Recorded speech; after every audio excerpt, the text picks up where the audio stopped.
Galgotia university को दिल्ली के भारत मंडपम में चल रही एआई समिट से बाहर का रास्ता दिखा दिया है। जानकारी के मुताबिक अधिकारियों ने यूनिवर्सिटी से अपना स्टॉल खाली करने को कहा है। 16 फरवरी से चल रही इस समिट में विश्वविद्यालय पर आरोप है कि उसने चीन में बने रोबोट को अपना इनोवेशन बताकर पेश किया। इस पर छात्रों का क्या कहना है, सुनिए। सर कब लाया गया था उसका एग्जैक्ट नॉलेज नहीं है, but it was introduced to us in January starting. हमें दिखाया गया था कि this is brought for us to study better, to know the robots better, AI से हम कैसे इंटरेक्ट कर सकते हैं। और क्या कुछ हमने सीखा, क्या कुछ देखते हुए क्या करता था वो यहाँ पे? सर उसमें बेसिक इंटरेक्शन, अभी तक मैंने जितना उससे इंटरेक्ट किया था, it was basic interaction. It used to shake hands, it used to stand up and sit down. That is what it used to do. जिस तरीके से खबरें चल रही है, चाइना ने ट्वीट किया कि हमारे रोबोट है, उस खबर पे क्या क्यों देश का नाम है? It was quite saddening at first because जिस तरीके से हमें इंट्रोड्यूस कराया था, हमारी यूनिवर्सिटी ने जैसे हमें इंट्रोड्यूस कराया था कि it is brought for us students to know the robots better. जो भी उसमें काम करते हैं, जैसे मैकेनिक्स का जो काम है, जो कोडिंग का काम है, वो कंप्यूटर साइंस स्टूडेंट्स, वो सब मिक्स करके जो है वो हमारी एजुकेशन के लिए हमें इंट्रोड्यूस कराया था। अब उसको ऐसे मोल्ड किया जा रहा है, तो दैट इज़ क्वाइट सैडनिंग। मैं उस रोबोट को लगभग 1 महीने से यूनिवर्सिटी में देख रही हूँ। उससे पहले हमारे सामने ही लाइब्रेरी में एक और रोबोट था जो लाइब्रेरी के इंटरफेस के अकॉर्डिंग डिज़ाइंड था। उसके बाद हमने इस रोबोट को देखा। मेरे सामने मैंने इसको फंक्शन करते हुए देखा है, स्टूडेंट्स के साथ इंटरैक्ट करते हुए देखा है।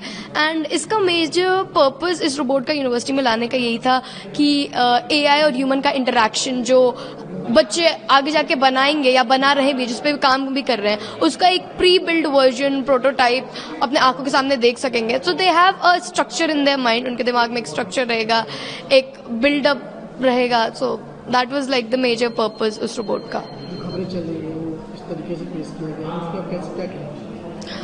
सर टू बी ऑनेस्ट मैं बहुत ज़्यादा वेल अवेयर नहीं हूँ कि क्या खबरें चल रही हैं, but I think it's somewhere misleaded conversation. उसका पर्पस कुछ और था, इट हैज़ बीन शोन कुछ और।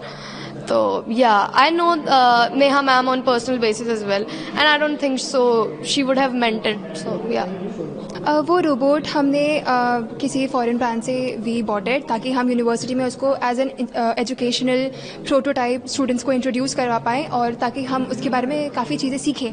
हम जैसे कि वो कैसे काम करता है, कैसे सेंसर्स उसके काम करते हैं, कैसे ऑब्स्टैकल्स को अवॉइड करता है, उसमें कोडिंग को हम कैसे इन्फ्यूज़ करके उसके साथ हम ऑपरेट कर सकते हैं, उसकी मैकेनिक्स कैसे वर्क करती है, मतलब मैकेनिकल और उसकी एआई जो एक साथ है वो कैसे कोलैबोरेट करके they work together as a single prototype. वो सारी चीज़ें ताकि हम सीख पाते हैं, जैसे कि सिर्फ और सिर्फ ये वाला रोबोट नहीं, और भी काफ़ी रोबोट्स हैं हमारी यूनिवर्सिटीज़ में, ड्रोन्स भी हैं, काफ़ी सारे सिस्टम्स हैं जिससे हम पढ़ते हैं, सीखते हैं, ताकि we can also build something in future. अभी दिल्ली एआई जो समिट में लगाया गया है रोबोट, हाँ जी, उसके बारे में क्या जानते हैं और कब आया था ये? जो दिल्ली एआई समिट में आया है रोबोट, वो आया था करीब 1-1.5 महीने पहले। हमने इसको तभी देखा था यूनिवर्सिटी में, और वो हमारे ऐसे फ्रीली यूनिवर्सिटी में काफ़ी बारी ऐसे घूमता था, स्टूडेंट से इंटरेक्ट होता था, और भी वो डांस करता था ना, ऑल एवरीथिंग। तो ऐसी चीज़ें करता था। हम बस इतना ही इंटरेक्शन हो पाया था। अगर हमें मौका मिलता तो हम और भी ज़्यादा सीखते उसके बारे में आगे। खबर भी चली, आपने सुनी होगी। हाँ जी सर, सुनिए। क्या कहेंगे? Sir I literally I am very saddened about it कि ये जिस तरीके से इसको रिप्रेजेंट किया गया है एक नेशनल टेलीविज़न पे या फिर internationally, it is not what we expected it to be, because ये एजुकेशनल पर्पज़ के लिए था, ताकि हम स्टूडेंट्स सीख पाए उससे, और बाकी यूनिवर्सिटीज़ भी इसके बारे में मतलब देखें और भी सीखें चीज़ों के बारे में, और हम as students of Galgotia university और भी चीज़ें बनाने की बात चल रही है। हाँ, इससे भी अच्छा हम ताकि कुछ बना पाएँ फ्यूचर में इससे सीख कर। जैसे कि हमने एक और रोबोट भी बना रखा है, कृत्रिम, और भी रोबोट्स हैं हमारी यूनिवर्सिटीज़ में, ड्रोन्स भी हैं। तो हम जैसे बिल्ड करते हैं और काफ़ी चीज़ें बिल्ड कर पाए।